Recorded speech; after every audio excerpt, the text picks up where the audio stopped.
Makasimba ere muri yeZimbabwe. Ndinokukwazisai. Ndinoitwa Prophet Lambo.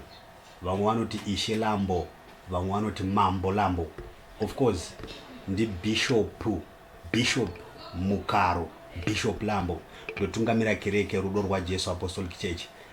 Ndine nyaya. Pane nyaya iri panapa yakanaka. Vamwe vachagona kuona seyakaipa, vamwe vachaifarirawo.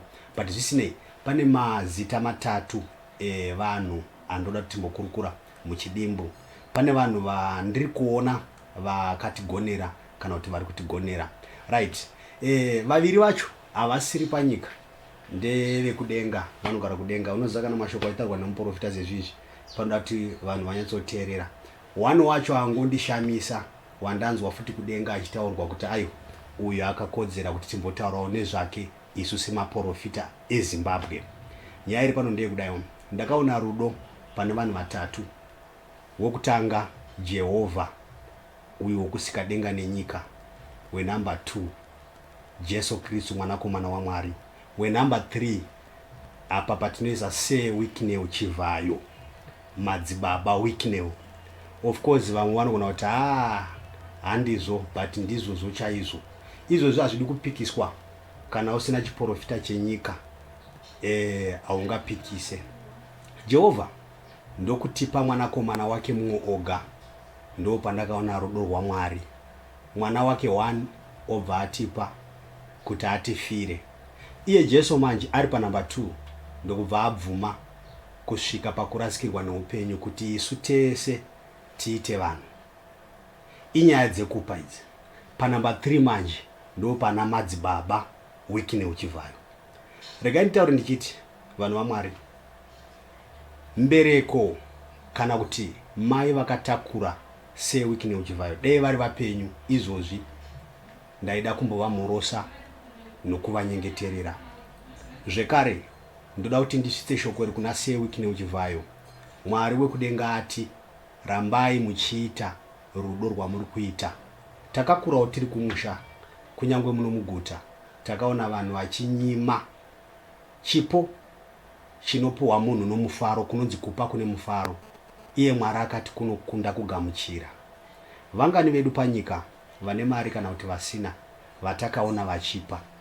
seWicknell Chivayo, ndiri kutaura ndiri kuno. Of course handina kumbosvika kuchechi kwenyu. Vamwe vachatiwo pane zvandiri kukumbira. Of course ndokuonawo kwevamwe. But zvisinei, ndati baba vaseWicknell Chivayo vakachengeta murume uyu anonzi Wicknell Chivayo muchiuno chavo. Ndinoda kuti Mwari akuitire zvakanaka. Kunyangwe muri nyika dzimu, kunyangwe muri mupenyu, Mwari wekudenga ngaakuitire zvakanaka. Imi venguo chena, vanamati vechishanu, ikoko kwamuri kunamata Mwari ariko. Hongu ndinototungamirawo kereke imwe isiri yemasowe, asi ndiri kuti ini semuprofita zvanzi naMwari mune chikomborero. Zimbabwe, cherechedzai musati mapopota. Uyu anonzi Wicknell Chivayo, madzibaba Wicknell, munhu ari kubatsira vanhu. Vanhu vangani vari kugara mudzimba nevamwe vari kufambawo vakagara vachidhiraivha. Ko nherera dziri kupindwa chikoro ingani? Kune shirikadzi dziri kubatsirwa. seWicknell Chivayo, makanyanya. Uyu murume anonzi Wicknell Chivayo mukaka, ndo unonzi mukaka. Haurungwe kana wakadaro wakakwana wakadaro. Tisingakangani bato reZANU-PF. Zimbabwe ndinzwei, tauya nechiprofita chenyika. ZANU-PF ndiyo inotonga nyika kusvika kumagumo ayo. Paya pachazonzi hakusisina vanhu panyika, ndinovimba kuti ndo panzi naMwari pachazobva bato rinonzi ZANU-PF panyika ino.